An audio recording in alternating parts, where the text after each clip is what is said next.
Shalom, amigos. Que o Eterno abençoe você, sua casa, toda a sua família.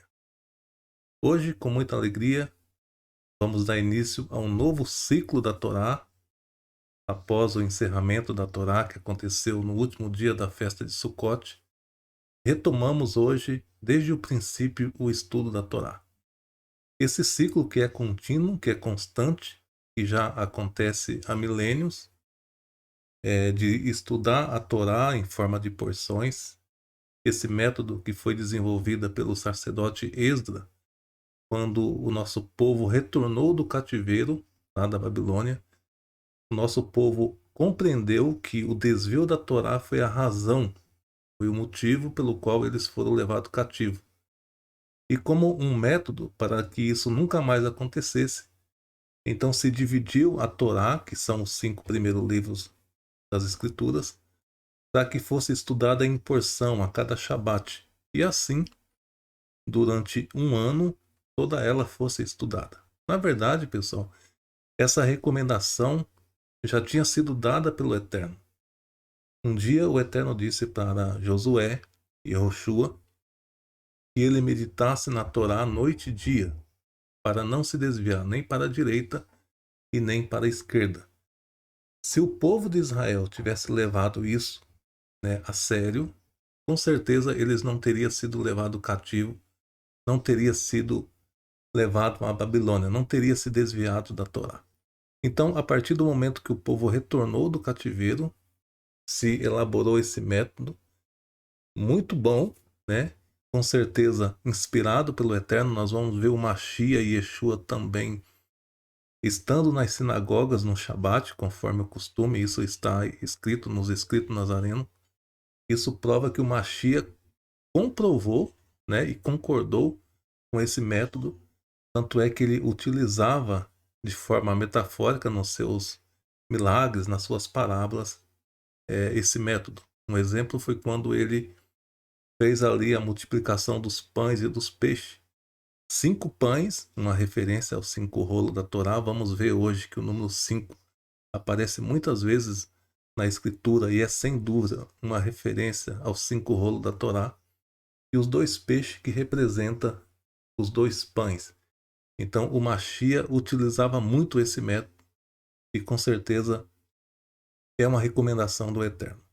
Estudar as escrituras é importante, estudar os escritos, estudar os profetas, mas em primeiro lugar tem que estar a Torá. E por quê? A Torá, ela é a base, ela é o fundamento da escritura. É como você for construir uma casa, você precisa de um alicerce sólido, de um alicerce resistente, que tenha fundamento. E a Torá é esse alicerce de toda a escritura. Todos os escritos, profetas, os escritos, eles dependem da Torá. A Torá é a referência, a Torá é a base. Nenhum livro pode jamais suplantar ou sobrepor a Torá. A Torá é a palavra final inquestionável. Isso a gente vai ver nos estudos que a gente vai estar fazendo. Se o Eterno permitir, vamos estar aqui em cada Shabat comentando as porções. A porção de hoje, a primeira porção de número 1, Bereshit, que significa no princípio. Essa porção, ela inicia, lógico, no capítulo 1 de Bereshit e vai até o capítulo 6, verso 8. E a sua Haftará está em Isaías 42. Provavelmente vamos ler só a Torá. Hoje tem muito assunto para a gente comentar, para a gente analisar. Tem ensinos profundos nessa porção. Toda vez que a gente estuda essa porção, a gente fica assim deslumbrado com as revelações que o Eterno permite que a gente descobre. A Torá, ela é viva. Cada vez que você estuda, novas revelações vão surgindo e por isso é necessário que seja estudada continuamente. Então vamos já, sem demora, dar início e vamos ver as maravilhas dessa porção que começa já a partir da primeira letra. É muita revelação, pessoal. São coisas profundas que a gente vai ver nessa porção hoje. Porção Bereshit, no princípio, vamos dar início à leitura a partir do verso 1. Diz assim, veja que coisa interessante esse primeiro verso que aparece aí na tela. No princípio, Elohim criou os céus e a terra. Então, o Eterno, pela primeira vez, ele é mencionado nas Escrituras como Elohim. Elohim, claro, não é um nome, é um título. Esse título também é utilizado para deuses, né? Mas o Eterno é quem se encaixa perfeitamente nesse título, tem a ver com o Criador. É um título no plural, né? Que tem a ver com as suas funções. Agora, perceba que a primeira letra ela está marcada de vermelho e ela está um pouquinho maior. Eu fiz isso de propósito, porque é a letra privilegiada, né? É com ela que o Eterno começa a narrar a criação. Agora fica aquela pergunta: por que que a criação começa a ser narrada com a letra Bet e não com a letra Aleph, que seria a primeira letra, pessoal? Essa letra Bet, ela tem um valor numérico 2 e ela significa casa. Então vamos ler de novo esse verso para ver se tem alguma coisa a ver com casa, esse verso que nós lemos. No princípio, Elohim criou os céus e a terra. Na verdade, pessoal, será que o Eterno criou só os céus e a terra? Cadê os planetas? Cadê o universo? Por que que o Eterno aqui só fala dos céus e da terra? É claro que a Torá vai nos apresentar aquilo que o Eterno está criando para servir ao ser humano, que o ser humano vai poder usufruir. O ser humano vai usufruir da terra, vai usufruir também dos céus, claro, das chuvas que vêm do céu, dos ensinamentos que vêm do céu. Então, nesse primeiro verso, a gente já percebe aquilo que o Mashiach ensinou, que nós devemos buscar em primeiro lugar o reino dos céus. E é justamente o que parece em primeiro lugar aí. No princípio, criou Elohim os céus e a terra. Moshe, ele vai utilizar os céus e a terra como sendo duas testemunhas. Então, a letra Bet, que tem valor numérico 2, que significa casa, será que o Eterno está querendo nos dizer que os céus e a terra ele construiu, ele trouxe a existência para a habitação dele? Eu creio que sim. Por quê? Se a gente ler com atenção o livro de Revelação, vai ser dito que no futuro o Eterno vai habitar com o ser humano. O tabernáculo dele descerá para habitar com o ser humano. Então isso já está sendo desenhado aqui, nessa primeira letra, a letra Bet, mostrando que os céus e a terra que o Eterno criou, né, é para ser a habitação dele. Veja que coisa linda, pessoal. Perceba essa outra letra em vermelhinho aqui. Tá vendo essa outra letra em vermelhinho aqui, que é a letra Tav? E a letra Tav, que é a última letra do alfabeto hebraico, significa sinal. Agora veja onde o Eterno coloca uma letra que significa sinal. Vamos contar: uma, duas, três, quatro, cinco, na sexta letra. Então isso também já é uma dica que o Eterno está colocando um sinal, ou colocará um sinal no ser humano, porque o número 6, que é a sexta letra aqui, se refere ao ser humano. O que seria esse sinal que o Eterno ia colocar no ser humano? É bem interessante isso, né? A gente vai entender, a própria Torá vai nos revelar, essa porção vai nos revelar que sinal é esse que o Eterno vai colocar no ser humano. Agora, veja que coisa interessante, pessoal, que eu anotei para apresentar para vocês nesse único verso. Esse único verso, que é o verso 1, aparece aqui 7 palavras, ou seja, Bereshit é uma, Bará 2, Elohim 3, Et 4, 5, 6, 7 palavras. E o número 7 é justamente o número dos dias que o Eterno vai utilizar para trazer à existência tudo o que há. Além das 7 palavras, nós vamos ter aqui 28 letras. Então perceba que nesses detalhes a gente já consegue descobrir que sinal é esse que o Eterno está colocando no ser humano aqui. E você sabe que o alfabeto hebraico, cada letra tem um valor numérico. Então, se a gente somar o valor numérico de todas essas 28 letras aqui, o valor numérico será exatamente de 2701. Talvez você fale, mas eu não estou entendendo nada do que você está querendo dizer aí. Veja só, pessoal. 28 letras, se você somar 2 mais 8, a gente vai ter o valor 10. O valor numérico de toda essa frase, se você somar o 2 mais 7 mais o 1, também vai dar 10. Então perceba que o sinal, aqui o sinal que o Eterno colocou, está colocando no ser humano, tem tudo a ver com esse número 10. E o que seria esse número 10, pessoal? Para quem estuda a Torá já entendeu o que a Torá está querendo dizer. Mas futuramente a gente vai entender com mais facilidade isso daqui. Então vamos continuar a leitura e vamos ler agora o segundo verso. E eu quero mostrar algo interessante para vocês, que é a lacuna de tempo. Como assim lacuna de tempo? Nós vamos perceber, pessoal, que do verso 1 para o verso 2 existe uma lacuna, existe um tempo que talvez pode ser de séculos ou até milênios. Talvez você diga, mas eu nunca percebi isso. Vamos ler com atenção o primeiro verso que a gente já leu e viu muitas revelações nele. Vamos ler com atenção de novo o primeiro verso e depois ler o segundo verso. Veja só.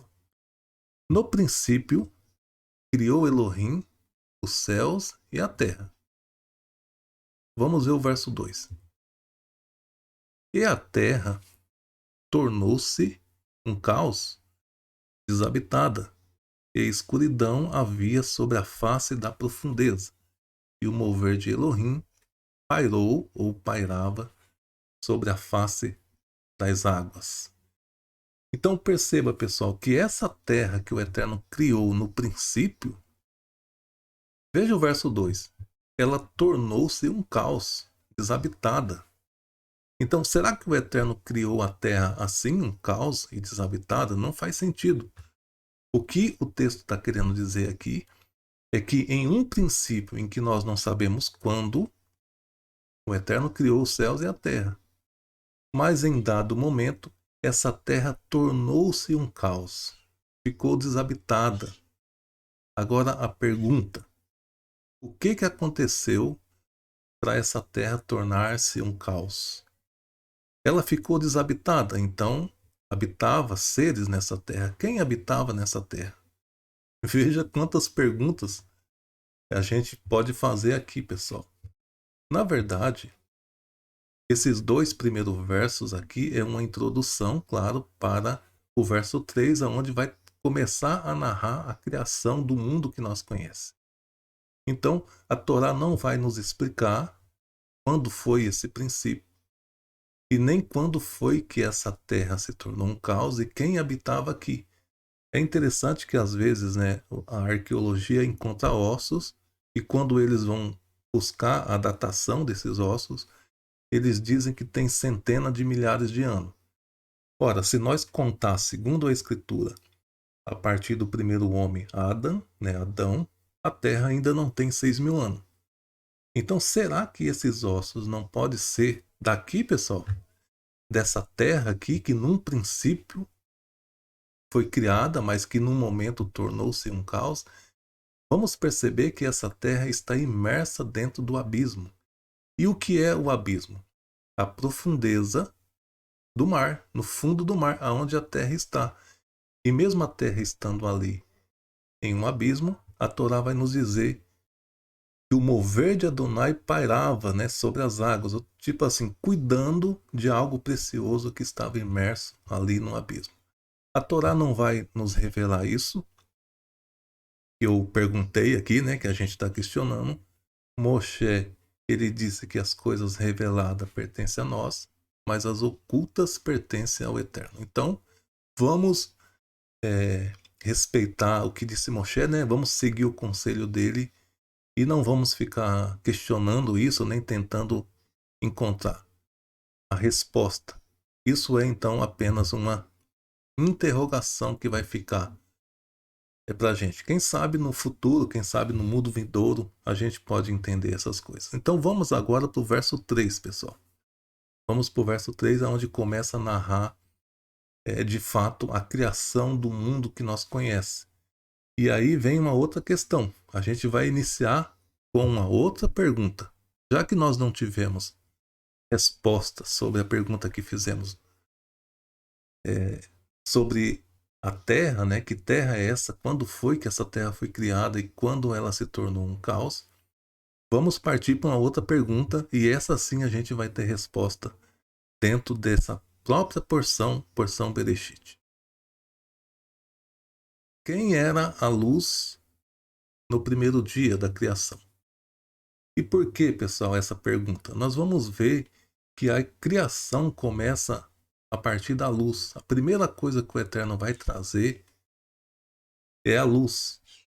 Mas nós vamos, lendo os próximos textos, perceber que a luz que dá claridade ao dia, que no caso são o sol, e que clareia a noite, que é a lua e as estrelas, foram criados apenas no quarto dia. Então, que luz é essa que aparece aqui no primeiro dia? Muitas pessoas vão dizer, não, essa luz é o Mashiach, porque ele diz, eu sou a luz do mundo. E claro, está correto a resposta.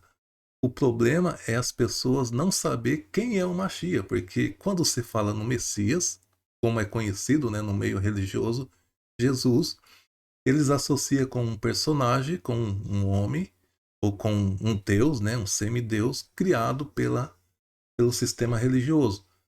Quando o Yohanan, ele vai nos apresentar o Mashiach como sendo o Adavar, dizendo que no princípio ele era a palavra. E que palavra? Então, a palavra do Eterno é essa luz. E nós vamos descobrir que palavra é essa. Vamos ler a partir do verso 3. Veja como a Torá, ela deixa claro, pessoal, as perguntas. Quando você faz a pergunta certa, a resposta com certeza vem da Torá. Vamos ler. Verso 3. E disse Elohim. Eu esqueci de pôr a parte hebraico aqui do verso 3. Mas tudo bem. E disse Elohim, haja luz e houve luz. E viu Elohim que a luz era boa e fez separação entre a luz e a escuridão. E chamou Elohim para a luz, né? O nome que ele deu para a luz foi dia, e para a escuridão chamou noite. E houve entardecer e manhã, o primeiro dia. Então, nesse primeiro dia, Adonai classificou como bom. Então, perceba, pessoal, que aparece uma luz aqui. Mas que luz é essa? Vamos continuar lendo o texto. Aliás, vamos ver no hebraico. Você está vendo em vermelho aqui, esse iresh. Na verdade, pessoal, a palavra que vai nos revelar quem é essa luz já começou lá na palavra Bereshit. Lembra do Tav que a gente viu? O Tav é a marca que estava no ser humano, que eu perguntei que marca é essa. Vamos na parte em hebraico, aí sim você vai entender, porque esse código é somente no hebraico. Veja só, aqui está os 5 primeiros versos da Torá, e a partir da primeira palavra, né, do Bereshit 1, está a letra em vermelho Tav. Se você contar, a gente não vai contar para não demorar muito, mas você pode tirar um print e contar, conferir aí. Veja só, pessoal, se você contar as 50 letras vai ser um Vav. Se você contar mais 50 letras vai ser um Resh. Se você contar mais 50 letras vai ser um Re, formando assim a palavra Torá. Então está aqui revelada quem é a luz. É por isso que o salmista, compreendendo isso, ele diz: lâmpada para os meus caminhos, né? Luz para os meus caminhos e lâmpada para os meus pés. É a tua Torá, a tua palavra. Uma coisa interessante, porque de 50 em 50 letras? Nós vamos ver que depois que o nosso povo de Israel saiu do Egito, há exatos 50 dias após eles receberam a Torá no Monte Sinai. Então, está claro, pessoal, que a luz aqui é uma referência à Torá.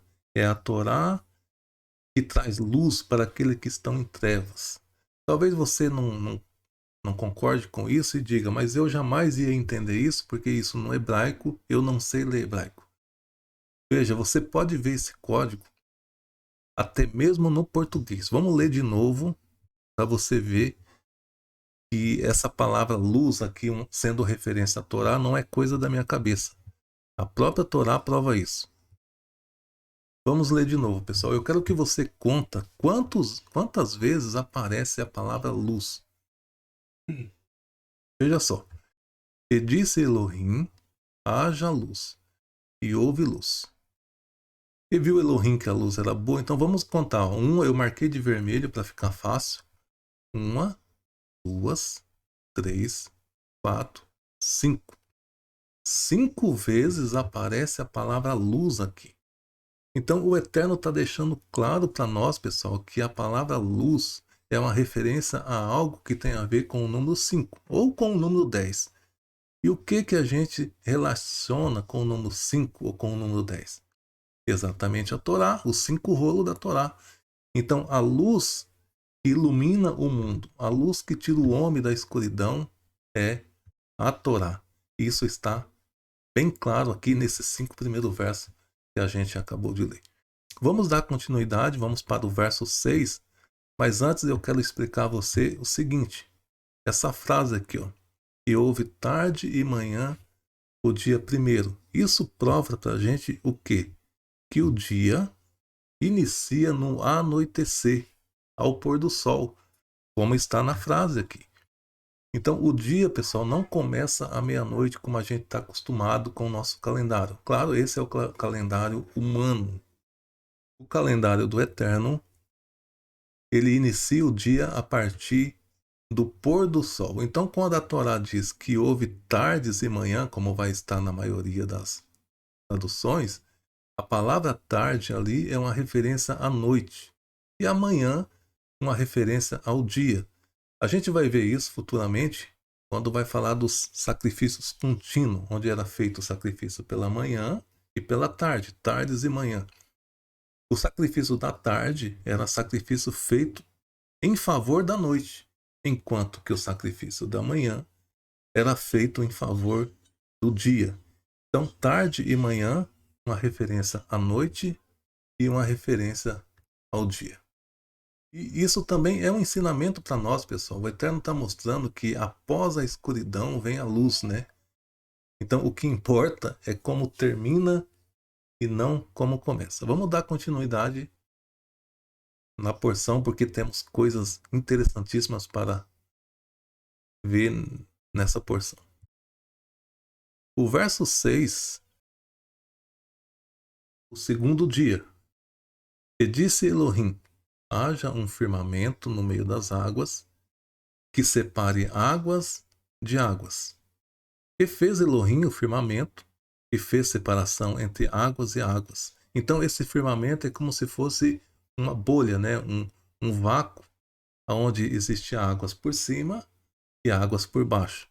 Águas abaixo ao firmamento e águas que estão acima do firmamento. E assim aconteceu. E chamou Elohim ao firmamento céus, né? Que significa águas de lá. E houve tarde e manhã, assim foi o segundo dia. Veja que coisa interessante. E aqui o Eterno não classificou como bom, né? No segundo dia não aparece essa expressão e viu Elohim que era bom. Agora, por que, pessoal, no segundo dia o Eterno não classifica como bom? A gente pode perceber duas coisas aqui. Primeiro, que o Eterno está separando águas de águas, que são duas coisas iguais, né? Enquanto no primeiro dia ele separou a luz das trevas, que são opostas.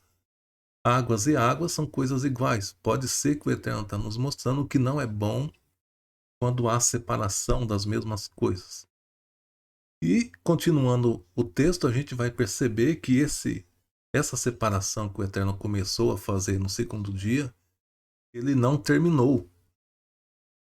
Essa obra vai ser terminada no terceiro dia. Então, aquilo que você começa e não termina, não tem como classificar como bom.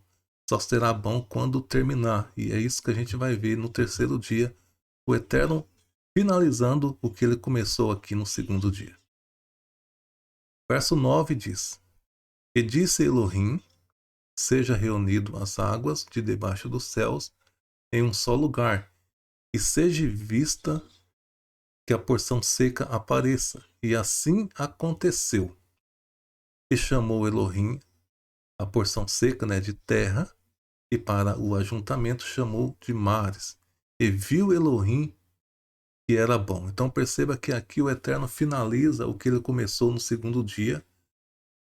E o que a gente pode perceber é que a terra já existia. Mas a terra estava onde? Imersa em um abismo, na profundeza das águas. Aqui eu consigo ver também uma profecia. Veja que é o terceiro dia, esse número 3 também é muito significativo na Torá. E terra a gente pode se associar com o povo de Israel, enquanto que mares em profecia significa nações. Então, o que eu consigo entender aqui de forma profética? Que o Eterno está mostrando que o seu povo um dia estaria em um abismo, né, no meio das nações, mas ele tiraria esse povo chamado Israel do meio das nações. Isso aconteceu literalmente quando Israel foi tirado do Egito, mas eu vejo aqui como uma profecia para os últimos dias, quando vai se cumprir aquilo que disse o nosso Messias, que ele daria ordem aos seus mensageiros, né, que buscaria o seu povo sobre os quatro cantos da terra. Continuando ainda no terceiro dia, disse Elohim, né, que haja relva. Depois dele tirar, claro, a porção seca do meio das águas, ele diz: haja relva da terra, planta que produz sementes, árvore frutífera produzindo fruto por si mesma, quando sua semente vier sobre a terra. E aconteceu assim. Então veja que no terceiro dia, o Eterno, além de separar a terra das águas, tirar a terra das profundezas das águas, ele também ordena que se crescesse a relva, veja, de forma progressiva, né, começando do menor, relva, depois as plantas e por final as árvores frutíferas. Isso aconteceu no terceiro dia. Continuando, verso 12: E saiu da terra relva, planta produzindo semente própria e árvores produzindo fruto com semente própria. E viu Elohim que era bom, e assim houve tarde e manhã, e foi o terceiro dia. Veja só, pessoal. E viu Elohim que era bom. Duas vezes, no terceiro dia, o Eterno chamou de Tov, de bom. E é interessante, como está no texto aqui, que o terceiro dia, que é a terça-feira, é um dia considerado pelo nosso povo como o melhor dia para realizar negócios e também um excelente dia para casamento e bar mitzvah. E foi justamente no terceiro dia, como está lá em Yohanan, que o Mashiach realizou o seu primeiro milagre numa festa de casamento. Veja que lá o texto inicia dizendo que foi no terceiro dia, uma referência àquele dia que nós chamamos de terça-feira, terceiro dia. Então esse sem dúvida é o dia escolhido de todo o povo do Eterno para se fazer negócio. Claro, é uma tradição, mas uma tradição tirada justamente por essa razão aqui, de nesse dia o Eterno considerar como bom, como tove duas vezes. Então vamos agora para o quarto dia, são 7 dias, né, que a gente vai analisar. Verso 14 diz: E disse Elohim, haja as luzes no firmamento dos céus, para haver separação entre dia e entre noite, e que ele sirva para sinais e para épocas designadas, e para dias e anos.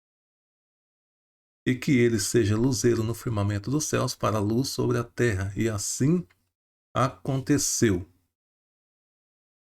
E fez Elohim os dois grandes luminares, né? O maior para governar o dia, no caso o sol, e o menor para governar a noite e também as estrelas. E os colocou no firmamento dos céus para luz, né? Para iluminar a terra, e para governar no dia e na noite, e para fazer separação entre luz e entre a escuridão. E viu Elohim que era bom. Então, aqui no quarto dia, o Eterno também diz que era bom. Assim houve tarde e manhã. Esse foi o quarto dia. É como eu disse no início, né, pessoal, da porção. A luz que vai iluminar o dia e a noite surgiu justamente no quarto dia. E lá a gente leu no primeiro dia. Então ficou claro, que a luz que aparece ali no primeiro dia é uma referência à Torá, essa Torá que um dia se fez carne e habitou entre os homens. Os homens que rejeitaram a Torá, né, em forma de escrita, o Eterno falou, bom, eu vou enviar essa Torá em forma de carne, em forma de homem. Quem sabe assim eles aceitam. E, por incrível que pareça, até em forma de carne, rejeitaram também a Torá e rejeitam até hoje, né? Aqueles que rejeitam a Torá, rejeitam também o Machia. E aqueles que rejeitam o Machia, rejeitam a Torá. No verso 20, agora vai falar do quinto dia. E disse Elohim, que se enxameie as águas com enxames de criaturas vivas, né? Nefesh, que são almas, e que as aves voem sobre a terra e sobre a face do firmamento dos céus. E criou Elohim os grandes crocodilos e todo o ser vivo que rasteja, de forma que a água se encheu de suas espécies e todas as aves aladas por espécie. E viu Elohim que era bom. Então, no quinto dia, o Eterno também viu que era bom. E aqui foi criado, então, as primeiras almas, né? No caso, as almas dos mares, dos rios, e as almas dos céus, no caso, os pássaros, as aves. Então Elohim os abençoou, dizendo, seja férteis, multiplique-se e enche os mares, e que as aves multipliquem sobre a terra. E assim houve tarde e manhã. Esse foi o quinto dia.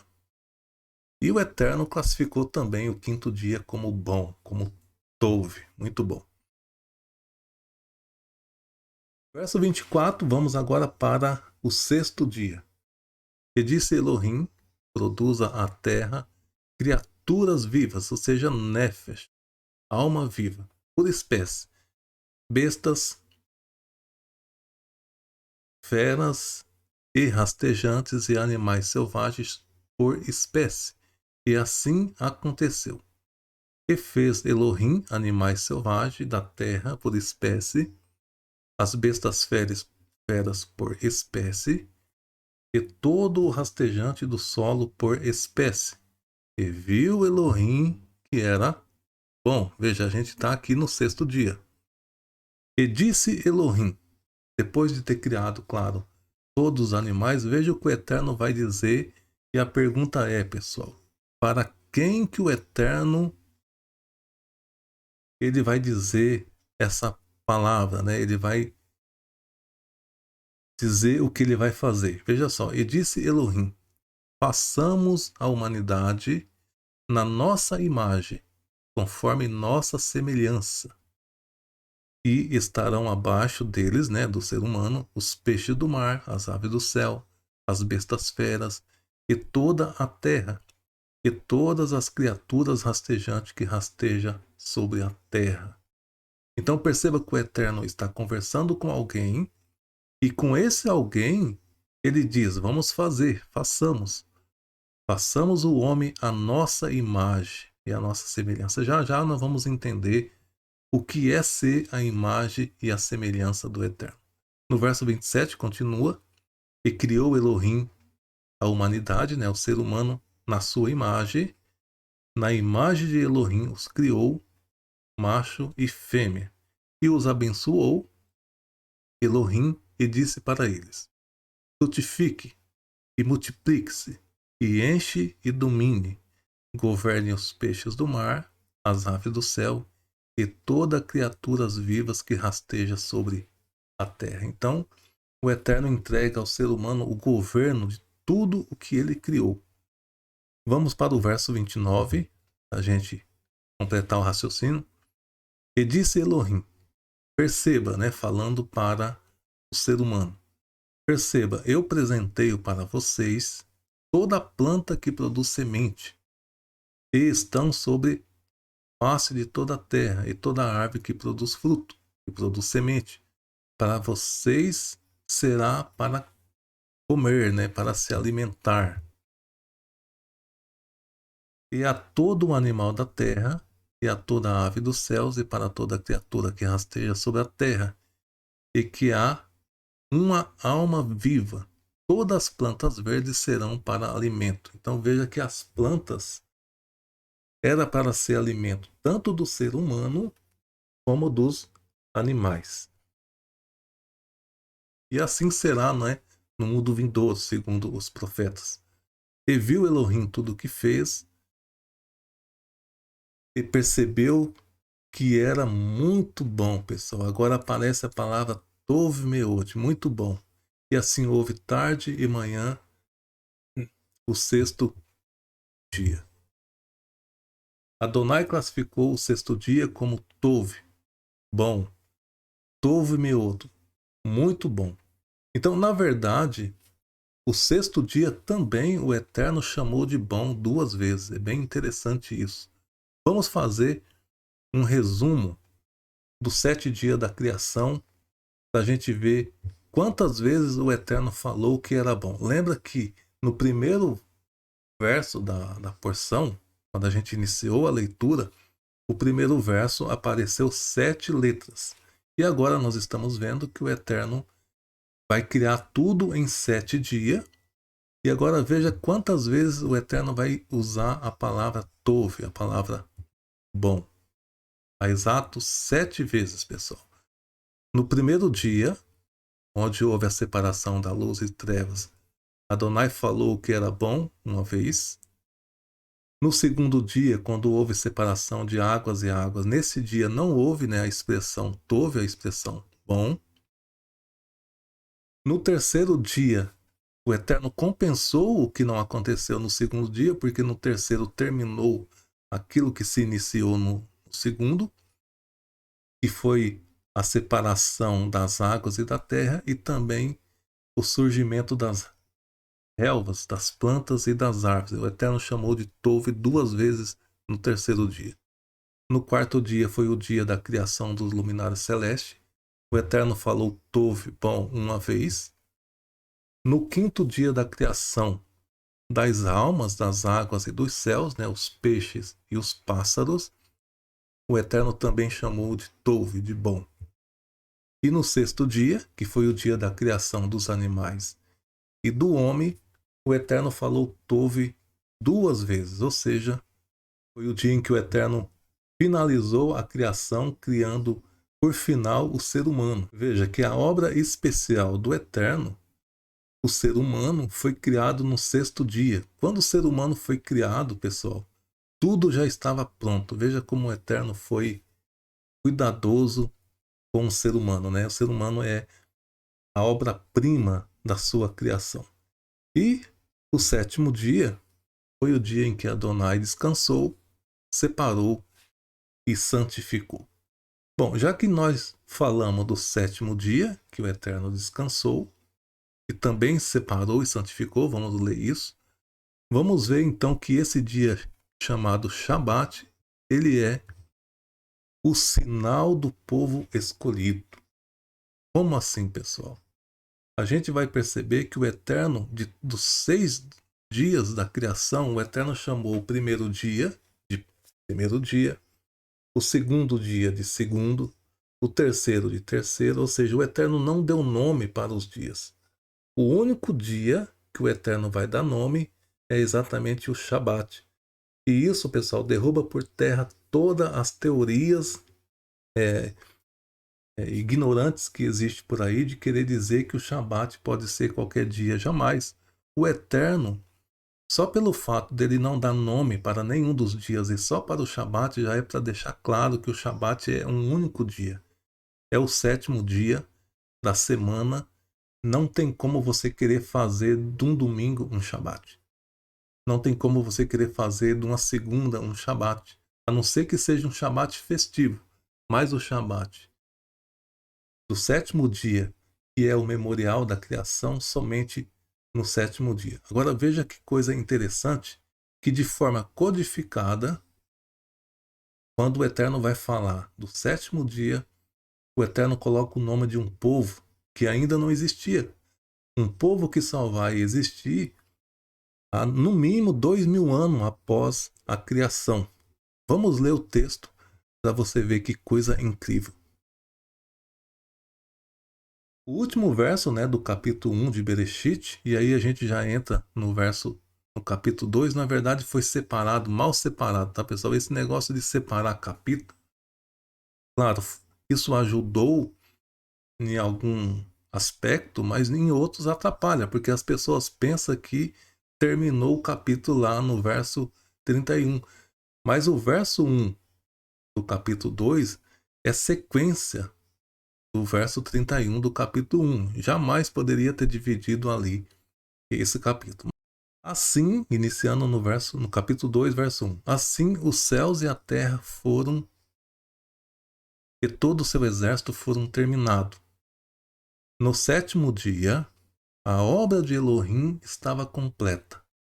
Portanto, ele quem? Elohim, Adonai, no sétimo dia, descansou de toda a obra que realizou. E Elohim abençoou o sétimo dia e o separou como santo. Qual foi o dia, pessoal, que o Eterno separou? O sétimo dia. Porque nesse dia, Elohim descansou de toda a obra que criou, para que ela, né, essa obra, pudesse produzir por si mesma. Então, o Eterno deixa claro que o sétimo dia é o dia em que ele santificou. E ele ainda diz o porquê, ainda justifica. Então, muitas pessoas, elas não querem guardar o Shabat e elas usam o seguinte pretexto: não, para o Eterno, todo dia é santo, todo dia é do Eterno. Meu amigo, você está querendo dizer então que o Eterno não sabe o que fala, porque o próprio Eterno deixa claro que o Shabat é o dia dele, é o dia que ele separou, que ele santificou. Nós vamos ver que quando o Eterno vai entregar os mandamentos, dos 10 mandamentos, né, dos 10 pronunciamentos, o pronunciamento que ele mais utiliza palavras e onde mais aparece o nome do Eterno e que ele mais explica e justifica é o Shabat. Então é uma arrogância sem tamanho o ser humano querer questionar isso. Não querer guardar o Shabat é um direito do ser humano. Não quer guardar, não guarde.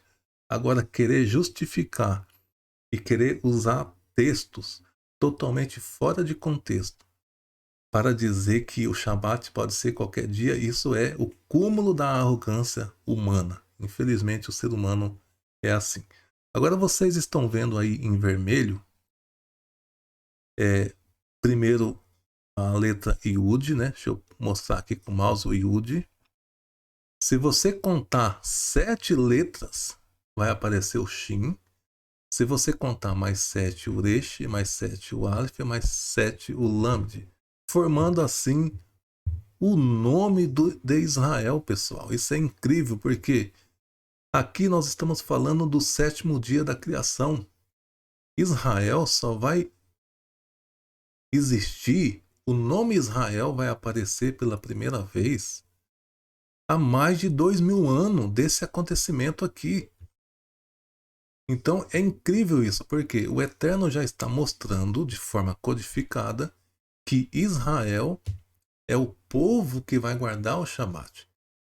Ele está mostrando também de forma codificada que ele já tem um povo escolhido, ele já tem um nome determinado para dar ao seu povo. Eu tenho um vídeo no canal falando sobre isso, Se vocês quiserem procurar aí, eu vou deixar o link depois na descrição aqui desse vídeo, onde eu explico o porquê desse nome Israel, o porquê de cada uma dessas letras aqui, que é sem dúvida algo fenomenal, coisas do eterno, capricho do eterno. Então, está claro aqui, pessoal, o povo que o eterno escolheu, o povo que vai herdar o mundo vindouro, que vai herdar a nova Jerusalém, é Israel.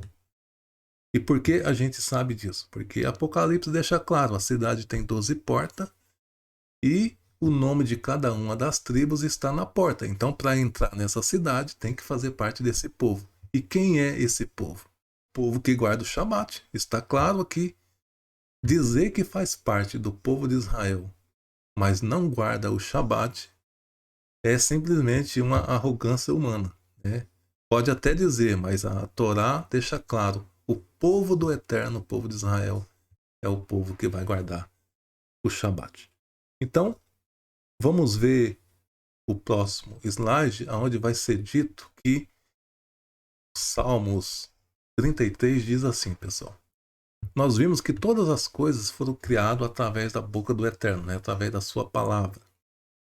E o salmista ele vai confirmar isso dizendo, pela boca de Adonai os céus foram formados e todo o exército celestial pelo sopro da sua boca. Por incrível que pareça, pessoal, por 10 vezes o Eterno disse haja, né? Tudo veio à existência após 10 pronunciamentos do Eterno. Esse número 10 ele é constante nessa porção.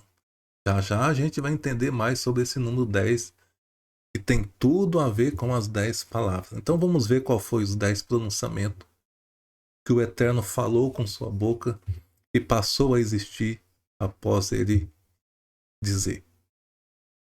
Primeiro, e disse Elohim haja luz e houve luz. Segunda, disse Elohim haja um firmamento no meio das águas que separe águas e águas. 3, e disse Elohim que a água debaixo do céu seja juntada em um só lugar e que haja a porção seca. 4, e disse Elohim que a terra produza relva, plantas que produzem semente. Então veja, pessoal, tudo isso que o Eterno disse haja, aconteceu.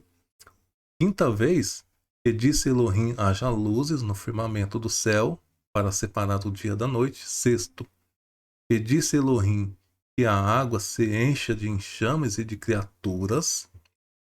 7. Disse Elohim que a terra produza toda espécie de criatura. 8. Disse Elohim, façamos o homem à nossa imagem e à nossa semelhança. 9. Disse Elohim, seja férteis, multiplique-se, enche a terra. E 10. Disse Elohim, veja, toda a terra eu dou a vocês como alimento, toda a planta que produz semente e todo tipo de frutos com semente. Então, nós percebemos aí que tudo veio à existência com 10 pronunciamentos do Eterno. E esse número 10, pessoal, vai nos revelar algo que talvez você nunca pensou na sua vida, que é o nosso próximo tema. Nós vimos alguns versos anteriores que quando o Eterno foi criar o homem, ele disse, façamos o homem à nossa imagem e semelhança. E foi dito que assim se fez. Agora, a pergunta é, como o ser humano, como é ser a imagem e a semelhança de Elohim?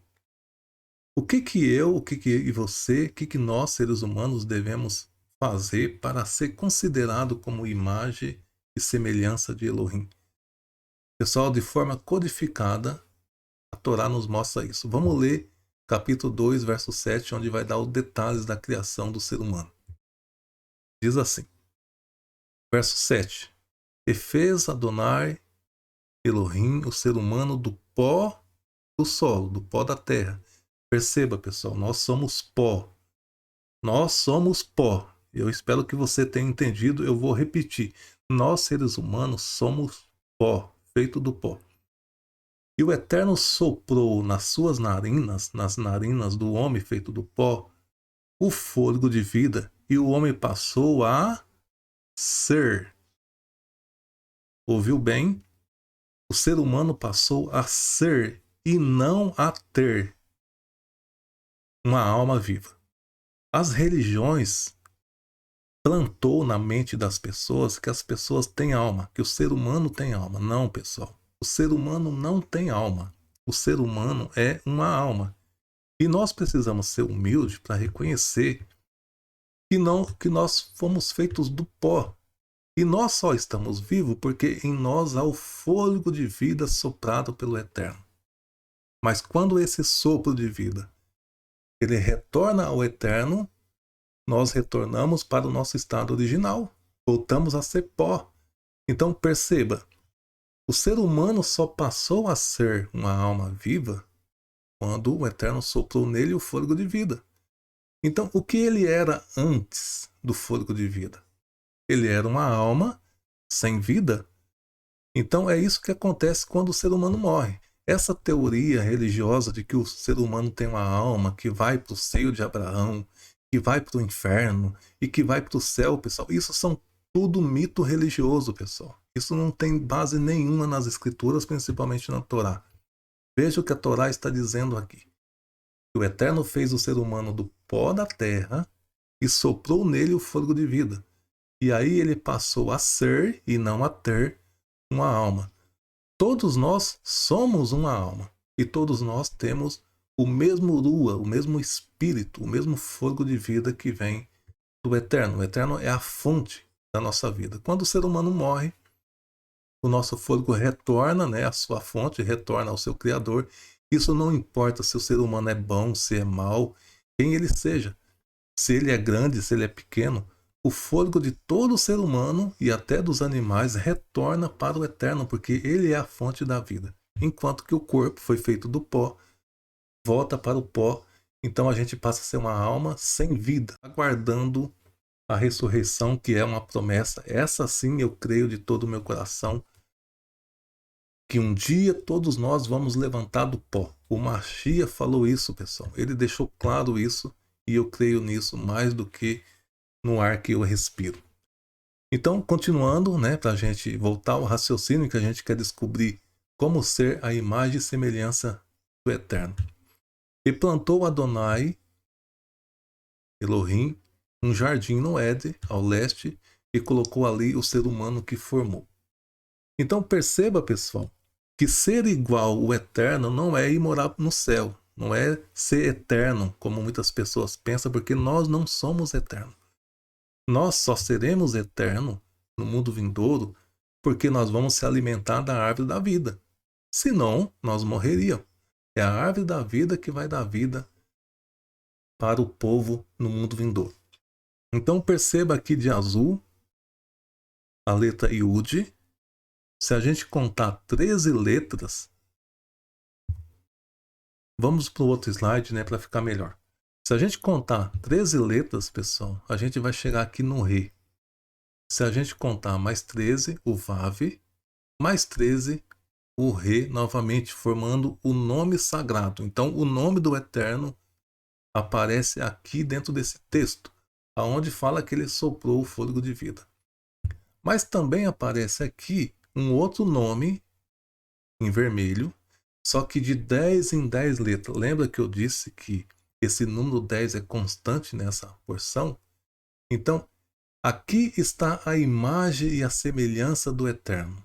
Esse nome em vermelho aqui, ó. O Yud, se você contar 10 letras, o Shin, se você contar mais 10, o Vav, mais 10, o Ai, formando assim o nome lindo de Yeshua. Agora a pergunta é, pessoal, por que o Eterno escreveu o nome do Mashiach de 10 em 10 letras? Ele poderia ter escrito em 2 em 2, em 50 em 50, sei lá, qualquer número, mas por que justamente 10? O Mashiach, ele é a forma que o Eterno utilizou para fazer o ser humano. Nós somos a imagem e a semelhança do Mashiach, mas para ser a imagem e a semelhança do Mashiach, a gente precisa desse número aqui, ó, número 10. E o que isso significa, pessoal? as 10 palavras, os 10 mandamentos.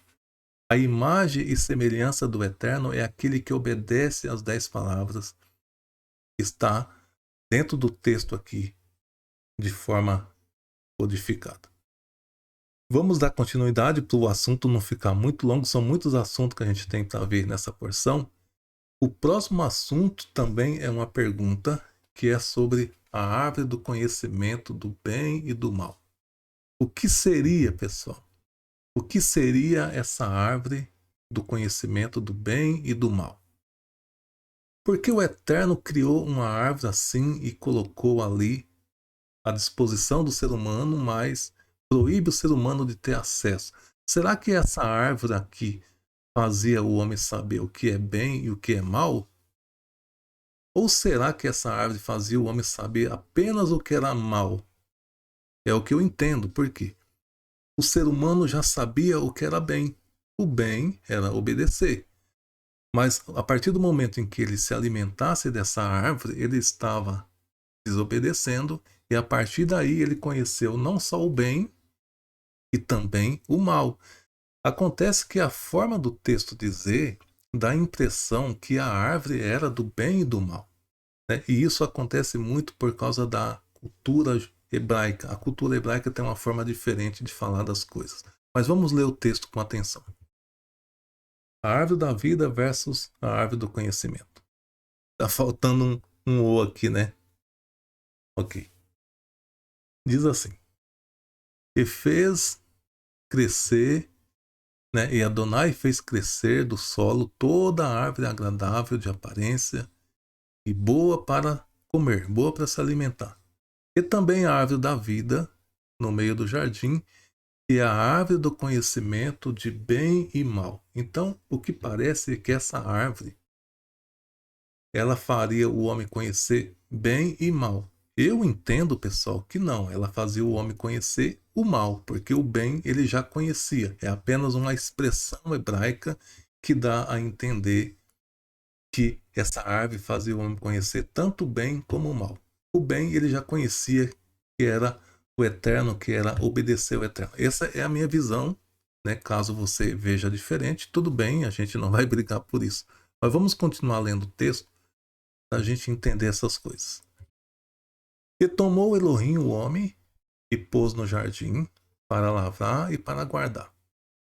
E Adonai ordenou ao homem, dizendo: De toda a árvore do jardim você pode comer livremente, mas, né, com uma restrição.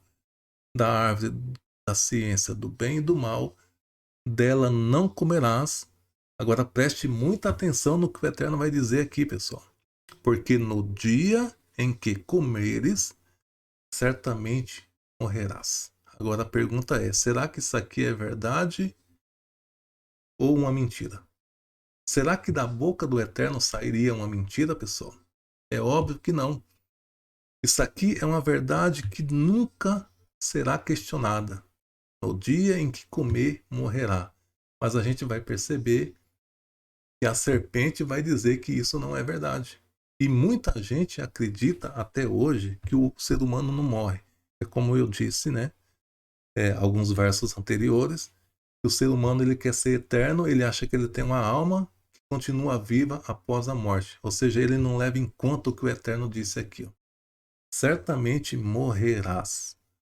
Agora, pessoal, a pergunta é: por que o Eterno fez uma árvore assim e ainda falou para o homem? Não é como provocar o homem, porque você quer despertar o interesse de alguém, é dizer para alguém, ó, aqui você não toque. Isso desperta, infelizmente o ser humano é assim, desperta no ser humano uma curiosidade, um interesse por aquilo ali. E uma coisa que nós percebe lendo com atenção aqui, é que essa ordem, né, essa instrução que o Eterno deu aqui foi para o homem. A mulher ainda não tinha sido criada aqui.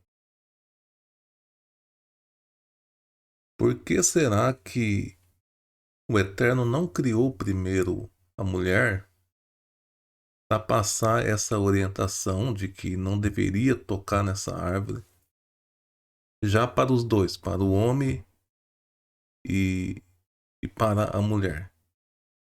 Isso é interessante. A gente percebe que essa instrução foi dada para o nosso pai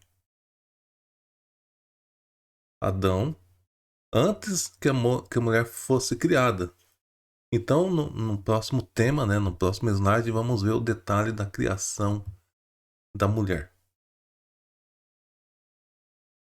Detalhes da criação da mulher. A Torá vai nos mostrar como foi que o Eterno trouxe a existência à mulher. A gente leu em versos anteriores que dava a impressão que o Eterno fez o homem e a mulher junto. Mas não, pessoal, é uma introdução. Agora o Eterno vai explicar como foi que fez a mulher. E já mostrou como foi feito o homem do pó da terra, né, e soprou nele o fôlego de vida. Agora a Torá vai mostrar como foi feita a mulher. No verso 18, no capítulo 2, vai dizer: E disse Adonai Elohim, não é bom que o ser humano, né, no caso o homem, esteja sozinho. Eu farei para ele uma ajudadora que fique ao seu lado. Então esse é o propósito do Eterno criar a mulher, para ser uma companheira, para ser uma ajudadora. E fez Adonai Elohim do solo todo o animal do campo e todas as aves dos céus, e os levou para o ser humano, no caso Adão, para esse observar como os chamaria. Então o Eterno deu ao homem Adão a missão de dar nome aos animais. Perceba que até aqui a mulher ainda não foi criada. E todos os que chamava o ser humano, almas vivas, esse era o seu nome. Então o nome que Adão dava para o animal, esse seria o nome, né?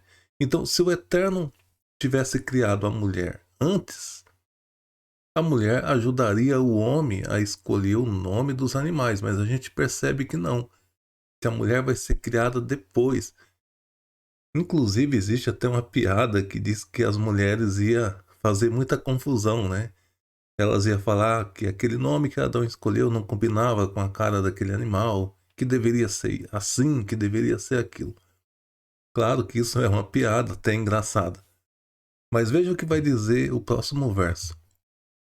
E chamou o ser humano nome para todas as bestas feras, para as aves do céu, para todos os animais do campo. No entanto, não se achou uma ajudadora. Perceba, ele ainda não tinha essa ajudadora que ficava ao seu lado. Então, enquanto o homem percebia que os animais tinham o macho e a fêmea, tinha um casal, ele estava sozinho, dando nome a esses animais e cuidando deles. Então o Eterno agora vai criar a ajudadora. Veja que coisa interessante. Fez Adonai, caiu um sono sobre o ser humano, ele dormiu e tomou uma de suas costelas e fechou a carne debaixo dela. E fez Adonai da costela que tomou do ser humano uma mulher e o levou para o ser humano. Veja que coisa linda, pessoal. O Eterno tirando do homem a sua esposa, né? Isso é um desenho do Machia com a sua esposa. O próximo verso vai dizer: E disse o ser humano, desta vez é ossos dos meus ossos, carne da minha carne. Para esta eu chamo de Ixá, né, mulher. Inclusive, ele que deu o nome de Ixá, porque do homem foi tirada esta.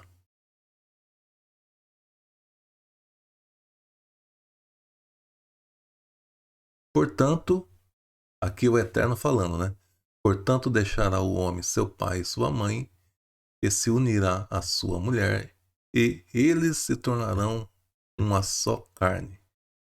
E os dois andavam nus, o ser humano e a sua mulher, né? No caso Adão e Havá, Eva, e não se envergonhava. Agora veja que coisa interessante, pessoal. É que mulher se escreve assim, ó.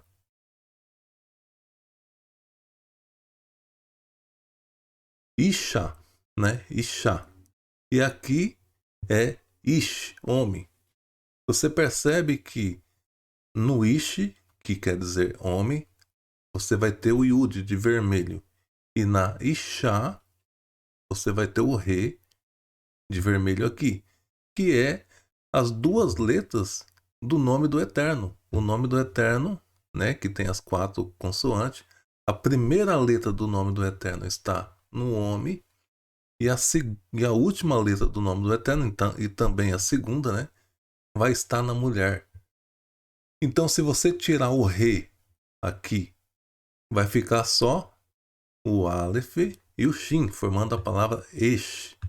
Mesma coisa aqui no homem. Se você tirar o Yud, vai ficar o Aleph e o Shin, formando o Esh, que quer dizer fogo, fogo consumidor.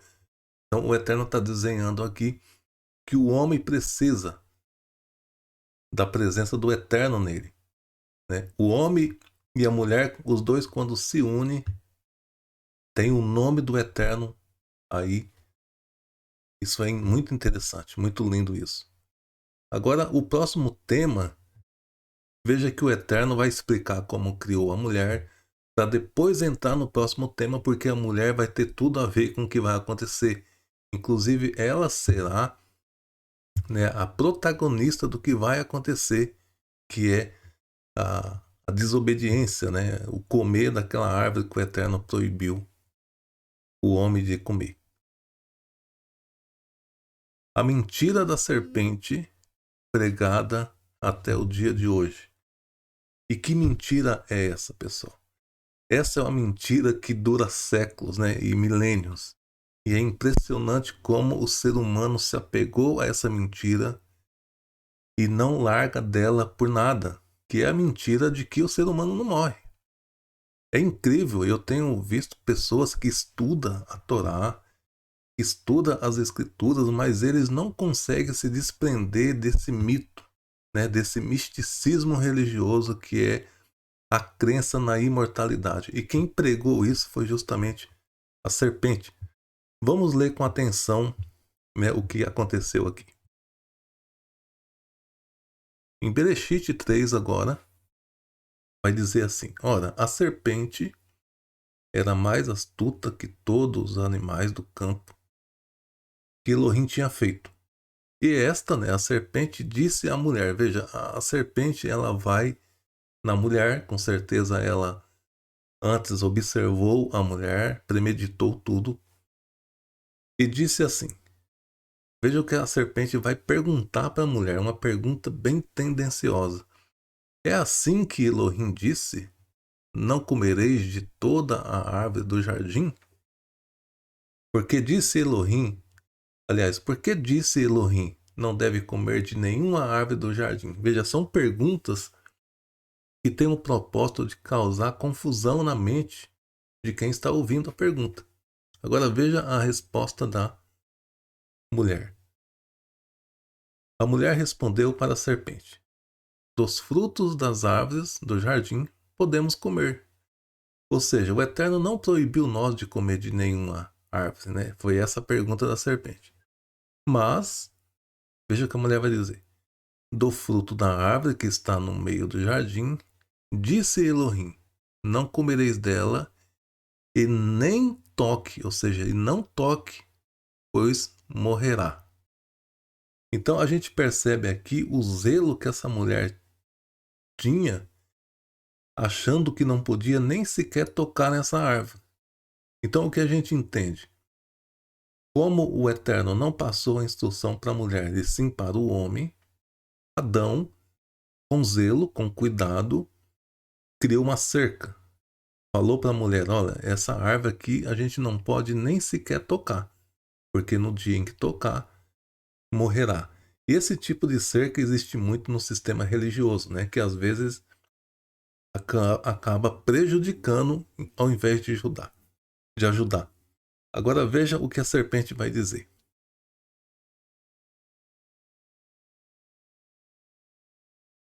E disse a serpente para a mulher: não há morte.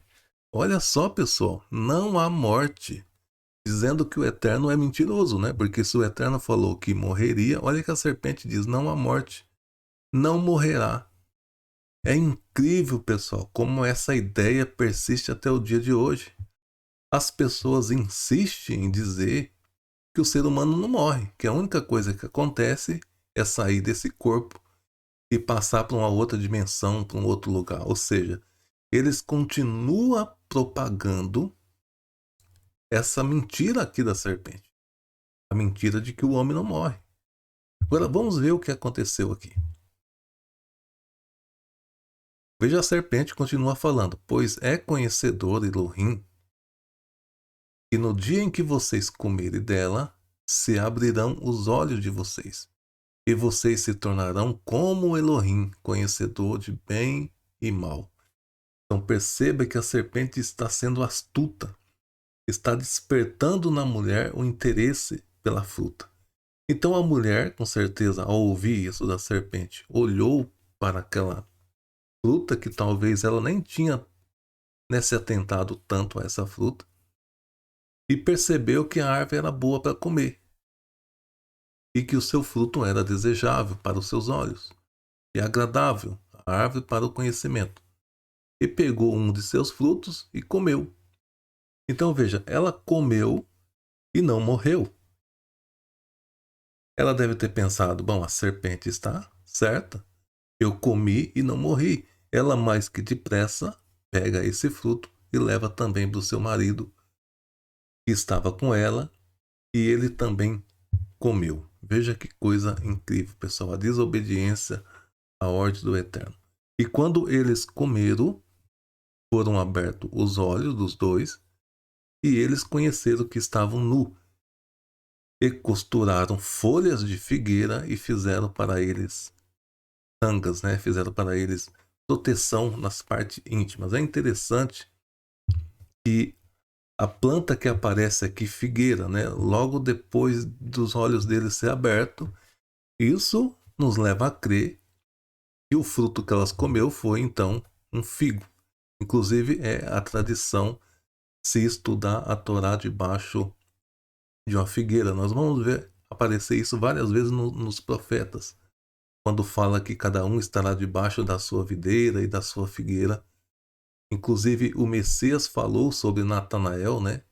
Está debaixo da figueira, que é uma tradição estudar a Torá debaixo da figueira. Faz muito sentido ser de fato um figo, né? O fruto que eles comeu. Mas a pergunta é: o que há de mal no figo, pessoal? A questão não é o fruto, a questão é a desobediência. Ainda que fosse uma uva ou ainda que fosse uma melancia, não importa qual tipo de fruta, o Eterno tinha dado a eles todo o resto de planta, todo o resto de fruta para comer. Apenas uma que o Eterno não cita o nome, ele diz que o homem não poderia comer. Então, o fato de comer é uma transgressão, é a desobediência à ordem do Eterno. E essa é a questão. Então, eles comeram, e aí o Eterno, como sempre fazia, né, no entardecer, vinha visitar eles. Eles ouviram a voz de Adonai andando no jardim, pelo vento do dia. Interessante, né? A voz andando é estranho. Mas veja, é uma forma hebraica de se falar. E se esconderam. Quando eles ouviram a voz do Eterno, eles se esconderam, Adão e sua mulher, da face de Elohim, no meio das árvores do jardim. E Adonai chamou a Adão e disse: onde você está? Que coisa, né? Será que o Eterno não sabia aonde ele estava, pessoal? É claro. Mas isso, o Eterno sempre é assim. É a oportunidade que o Eterno está dando para o homem, Adão, de confessar o seu pecado, de pedir misericórdia ao Eterno. Mas ele respondeu, Adão respondeu: eu ouvi a tua voz no jardim, fiquei com medo, porque estava nu e me escondi. Então o Eterno vai perguntar para ele: mas quem disse para você que você estava nu? Perceba, pessoal, o Eterno dando oportunidade para Adão pedir misericórdia, confessar. E o Eterno pergunta: por acaso você comeu da árvore que eu ordenei que era proibido comer? É claro, o Eterno sabia, mas o que o Eterno quer é a confissão. É que eles reconhecessem o seu erro e fosse pedir perdão ao Eterno. E disse a Adão: veja o que o homem vai fazer. A mulher que me deste para estar comigo, ela deu do fruto da árvore e eu comi. Então nós vemos aqui algo que é bem comum, né, do ser humano, sempre querer arrumar um culpado. No caso aqui, de forma indireta, Adão está culpando o próprio Eterno. Ou seja, veja o que tu, ó Eterno, arrumou para mim. A mulher que tu me deste me deu o fruto. Como se, no caso, a Eva tivesse obrigado ele a comer. Né? Isso é interessante. Ele joga a culpa, então, na mulher. Claro, ele comeu porque quis, ela não forçou ele a comer, o texto é bem claro. Então Adonai, já percebendo que o homem não confessou, ele vai na mulher, é a oportunidade da mulher confessar. E disse Adonai para a mulher: o que é isto que fizeste? A mulher respondeu: a serpente me enganou e eu comi. Então aqui a mulher joga a culpa na serpente. Isso é bem comum do ser humano. Até então, a mulher aqui é quem está falando mais a verdade, né? Porque a serpente de fato enganou, foi astuta, só que a serpente não forçou a Eva a comer esse fruto. Não obrigou ela a comer. Então o Eterno agora vai falar com a serpente. Interessante que com a serpente, o Eterno não vai perguntar nada, né? Ele disse para a serpente: por que fez isso? Já dá a sentença, né? Por que fez isso? Você é amaldiçoada de todas as bestas feras e de todo o animal do campo. Sobre teu ventre rastejará e pó comerá todos os dias da tua vida. Aí o Eterno vira, aliás, continua, né, falando com a serpente e diz: e inimizade haverá entre você e a mulher, e entre a sua semente, num caso a semente da serpente, e a semente dela, a semente da mulher. Ele te ferirá a cabeça e você lhe ferirá o calcanhar. É incrível que o ser humano, quando quer ferir uma serpente, é justamente na cabeça da serpente que o ser humano vai. E a serpente, geralmente, ela ataca o calcanhar do ser humano. E para a mulher, o Eterno disse. Então veja que agora o Eterno, quando veio pedir conta, veio pedir explicação, ele começou com o homem, foi até a mulher, da mulher à serpente. Agora ele faz o inverso, né? Da serpente volta à mulher e depois volta ao homem. E ele disse: aumentarei muito sua dor no parto, você dará à luz a filhos com dor, e seu desejo será para com seu marido, e ele te governará. E para Adão ele disse: por ouvir o que sua mulher disse, e comer a árvore acerca do qual eu ordenei que não comesse, o solo é amaldiçoado por sua conta. Você trabalhará duro para comer dele enquanto viver. Então, o que a gente percebe aqui é que o Eterno traz punição a todo mundo, né? Tanto ao homem como à mulher e à serpente. Então, aqui deixa claro, pessoal, que o pecado ele é opcional. Essa história de alguém dizer: ah, eu estava endemoniado, eu estava fora de si, eu não sabia o que está fazendo, isso cai por terra quando a gente lê esse texto aqui. O Eterno, ele cobra de todos, tanto da serpente, como da mulher, como também do homem. Até porque a serpente não abriu a boca de Eva e colocou na marra o fruto proibido. E mesma coisa, a mulher também não abriu a boca do homem e forçou que ele comesse. Então a gente percebe que o pecado é algo opcional. O homem tem a opção de rejeitar o pecado e infelizmente não foi o que aconteceu aqui. Os dois transgrediram. E o Eterno continua dizendo: Ele produzirá, né, o solo, produzirá para você espinho e cardos, e você comerá as plantas do campo. Comerá pão com suor de sua testa até voltar ao solo, porque foi tirado dele. Você é pó e ao pó voltará. Você vê que em nenhum momento o Eterno deu a entender para o ser humano que a alma do ser humano sairia dele e seria levado para um outro lugar, enquanto o corpo se tornaria pó. Tudo isso, pessoal, são teorias e são mitos religiosos totalmente fora de contexto, fora de base bíblica. O ser humano retorna ao pó, é o que o Eterno está dizendo claramente aqui no texto.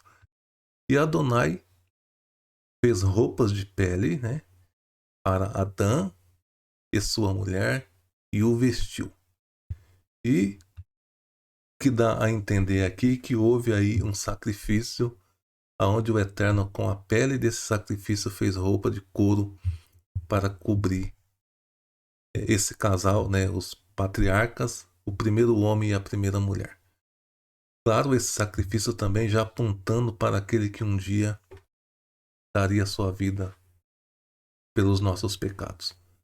No verso 22 continua: E disse Elohim, veja, né, o Eterno conversando com certeza com o Machia, ele disse: Veja, o homem tornou-se como um de nós, conhecedor do bem e do mal.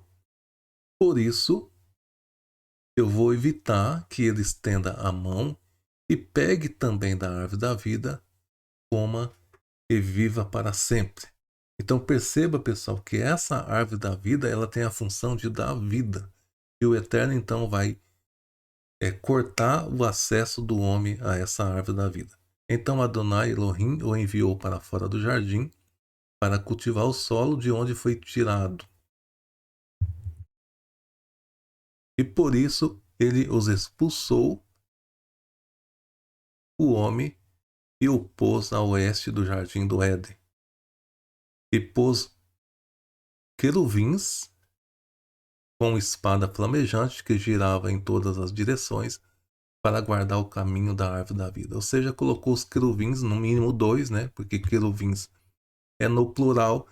Não existe o queruvim, tá, pessoal? Existe pessoas ignorantes por aí na internet falando sobre o queruvim caído. Quer dizer, se já está chamando um ser de queruvim, já não sabe o que está falando, porque queruvim é no plural. Se você querer falar de um apenas, seria queruve.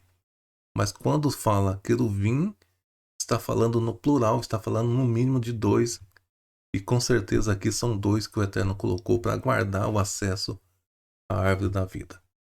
Bom, se o Eterno poupou o ser humano, ou impediu o ser humano de ter acesso à árvore da vida, o que seria essa árvore da vida? Existem também muitas teorias por aí com respeito a essa árvore. O que seria essa árvore? Quem seria essa árvore? Pessoal, é muito simples de você entender. Por exemplo, o que é a árvore da maçã? É a árvore que dá maçã. O que é a árvore da uva? Se é assim que a gente pode chamar, né, a uva. É a árvore que dá uva. O que é a árvore da azeitona? É a árvore que dá azeitona. Então, o que seria a árvore da vida? É a árvore que dá a vida. Então, você não precisa querer saber como é o formato dessa árvore, como é a folha dessa árvore. O que você precisa saber, o próprio texto já diz, é a árvore que dá vida. O que você precisa entender é como você ter acesso a uma árvore da vida. A gente vai ver o sábio Salomão dizendo que a Torá é a árvore da vida. Mas como assim? Se a Torá é a árvore da vida, quer dizer então que o Eterno poupou o ser humano de ter acesso à Torá? Entenda, pessoal, é uma forma hebraica de se falar. Quando diz que a Torá é a árvore da vida, o que o escritor está querendo dizer é que a Torá é quem vai te levar a ter o direito da árvore da vida. Não é que a Torá é a árvore da vida. Um outro exemplo é o azeite, né? Um escritor nazareno vai dizer que o azeite é o Espírito, mas na verdade não é que o mover de Adonai, que é chamado de Espírito Santo pelas religiões, não é que ele é o azeite. Ele é quem vai colocar o azeite dentro de cada um de nós. O azeite, na verdade, é a Torá. Mas por que então que o escritor diz que o Espírito é o azeite? Se na verdade o Espírito é quem vai colocar o azeite. É uma forma hebraica de se falar, pessoal. O hebraico é diferente do português, ok? Então muita gente compreende errado os textos por causa da expressão que é diferente. Então você já entendeu que a árvore da vida é a árvore que dá vida, e o que você precisa para ter acesso a essa árvore é obedecer a Torá. O homem foi colocado para fora porque desobedeceu. E para voltar a ter acesso, ele precisa obedecer, ou seja, precisa compensar. Vamos avançar para o próximo tema, né, para a gente finalizar essa porção. Na verdade, são muitos assuntos que, se a gente for abordar tudo, precisaria de muitas horas, mas eu acho que o que a gente já abordou aqui já é muito interessante. Agora, para o início da maldade humana, depois que esse casal, Adão e Eva, foi colocado para fora do jardim, eles então vai ter filhos, né? E vai acontecer aí o primeiro assassinato. Vamos em Bereshit 4 para a gente finalizar essa porção, onde vai dizer o seguinte: depois deu à luz a Abel. Claro que no verso 1 fala sobre Caim, e no verso 2 está falando sobre Abel, seu irmão, o irmão de Caim. Abel foi pastor de ovelhas e Caim, lavrador. Aconteceu que no fim de alguns tempos trouxe o Caim do fruto da terra uma oferta ao Adonai. Perceba que já era tradição também desde o princípio oferecer as primícias para o Eterno. Abel, por sua vez, trouxe das primícias do seu rebanho e da gordura deste. Agradou-se Adonai da oferta que Abel trouxe, ao passo que a oferta de Caim o Eterno não se agradou. Por isso, Caim ficou irado e o seu semblante mudou. Então veja que coisa, pessoal. Então o Eterno, vendo isso, disse para Caim: por que está irado? Por que descaiu o teu semblante? Veja que o Eterno vai falar para Caim: se procederes bem, não é certo que serás aceito? Tipo assim, é só você fazer certo, Caim. Faça como fez o seu irmão, que você também será aceito. Se todavia procederes mal, eis que o pecado estás à porta. O seu desejo será contra ti, mas cabe a ti dominá-lo. Então o Eterno deixa claro para Caim que se Caim não vigiar, ele ia cair. Né? Até combinou, Caim cair.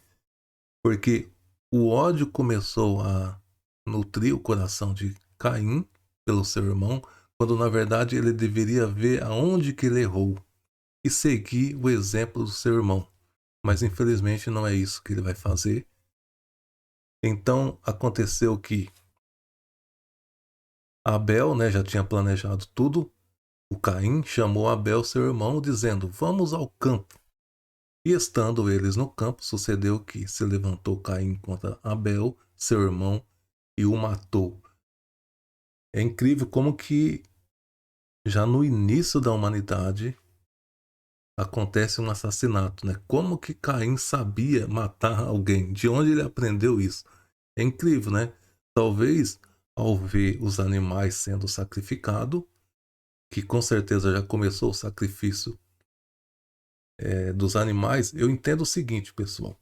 Muita gente diz que só se comeu carne a partir do dilúvio, depois do dilúvio. Eu discordo pelo fato de Abel ser um criador de ovelha.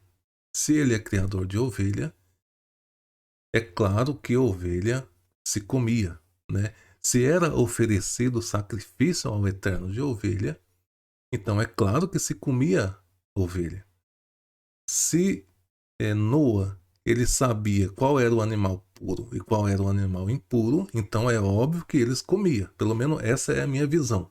Respeito quem não concorda, mas eu vejo claramente aqui no texto, estudando com atenção, que de fato eles comiam sim carne de animal.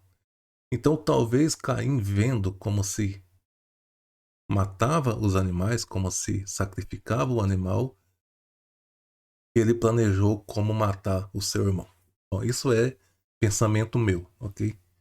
No verso 10 diz assim: E disse Elohim. Então Elohim vem após o Caim ter matado o seu irmão, e o Eterno vai fazer o mesmo que fez com Adão. Vai dar a oportunidade dele confessar o que ele fez. Então o Eterno diz: Onde está Abel, teu irmão? Ele respondeu: Não sei. Acaso sou eu tutor de meu irmão? Veja a petulância desse homem, pessoal.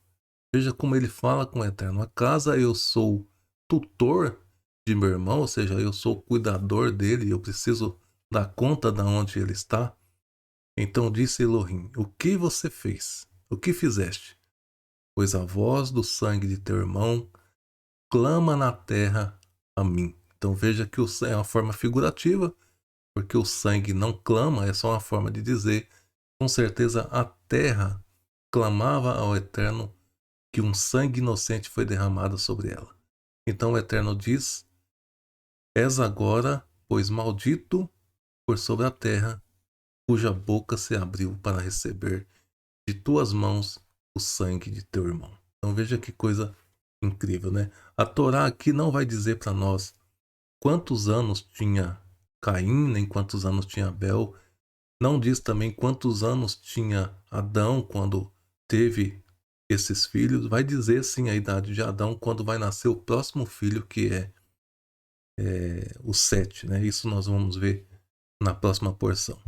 E agora a gente vamos pular para o capítulo 5, onde vai falar da genealogia. Agora veja que coisa incrível, pessoal. Essa genealogia trazendo a salvação sendo profetizada na genealogia.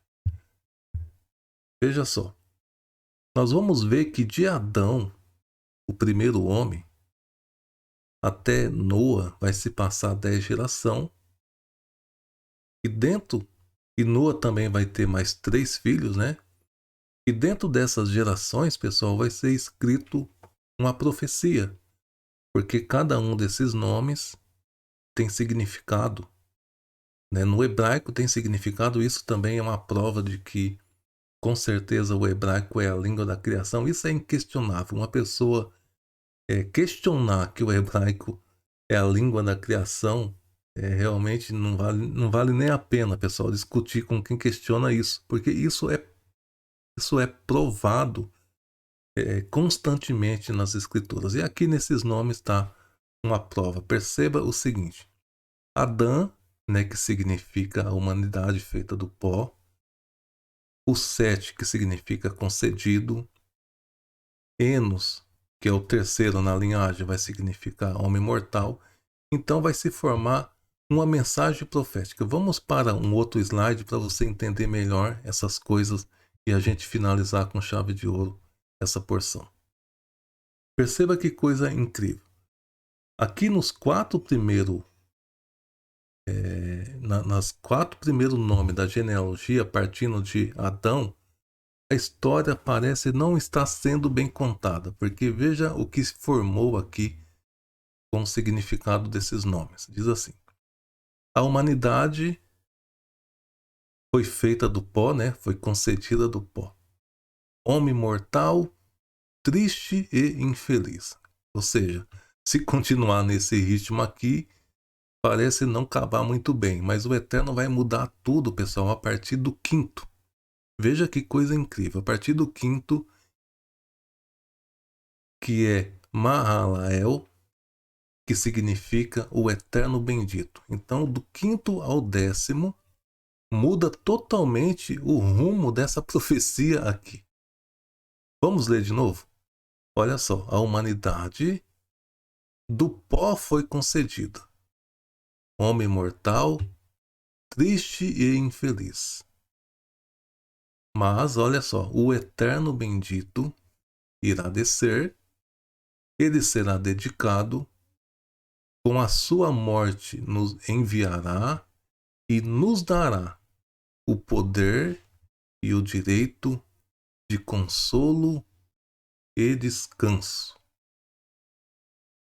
Veja que profecia incrível, pessoal. Noa, que é o último aqui nessa linhagem, vai ter 3 filhos. E o nome desses 3 filhos vai revelar para nós quem é esse eterno bendito que irá descer aqui. Vamos ver. Shem, que significa nome. Cã, que significa quente. E Efete, né, o Jafé, que significa lindo e belo. Então vamos ler tudo de novo, para que você entenda a profecia que o Eterno escreveu por trás desses nomes. Vamos ler desde o começo. A humanidade, pó foi concedido, homem mortal, triste e infeliz. O Eterno, bendito, irá descer, ele será dedicado, com a sua morte enviará e nos dará poder e direito de consolo e descanso. O seu nome será quente, lindo e belo. E o nome dele é Yeshua. Que o Eterno abençoe grandemente a sua vida. Espero que você tenha compreendido alguma coisa daquilo que eu expus aqui hoje. Se o Eterno permitir, no próximo Shabat vamos comentar a porção Noa. Vamos agora para a bênção sobre os filhos, na voz linda de Ian Ben Yosef. Shavua Tov, uma ótima semana para todos. Bênção das crianças. Para os meninos. Que Hashem o faça como Efraim e Menashe. Para as meninas. Que Hashem o faça como Sará, Rivka, Raquel e Leá.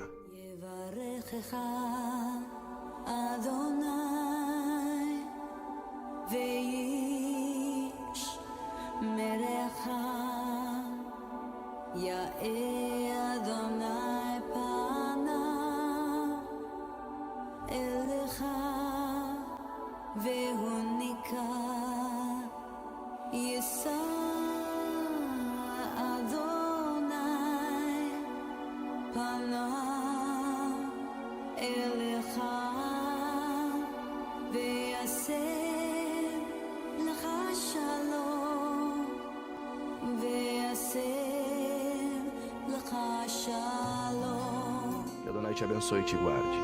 Faça Adonai resplandecer o seu rosto sobre ti e tenha misericórdia de ti. Que Adonai tenha misericórdia de ti e bondade e ponha em ti a sua paz. Assim seja.